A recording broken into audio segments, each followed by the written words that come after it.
নমস্কার সবাইকে। আজ তোমাদের সাথে একটা রেসিপি ভিডিও শেয়ার করব। আজ বানাবো লিট্টি আর টমেটোর চাটনি। চলো দেখে নিই কী কী লাগে।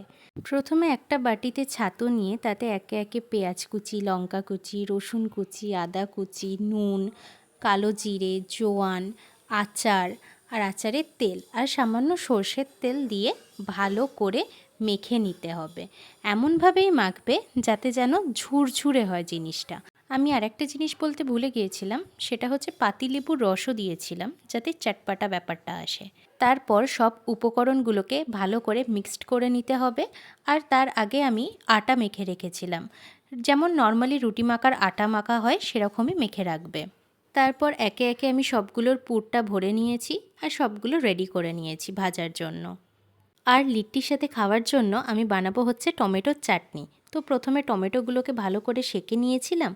একটু টাইম নিয়ে সেঁকতে হবে যাতে টমেটোগুলো ভালো মতো নরম হয়ে যায়। আর চাটনিতে দিয়েছিলাম পেঁয়াজ, লঙ্কা, আদা, রসুন, সর্ষের তেল, লেবুর রস আর পরিমাণ মতো নুন দিয়ে ভালো করে মেখে নিতে হবে। তো তারপর আমি লিট্টিগুলো ভেজে নিয়েছিলাম আর গরম গরম সার্ভ করেছিলাম লিট্টি আর টমেটোর চাটনি।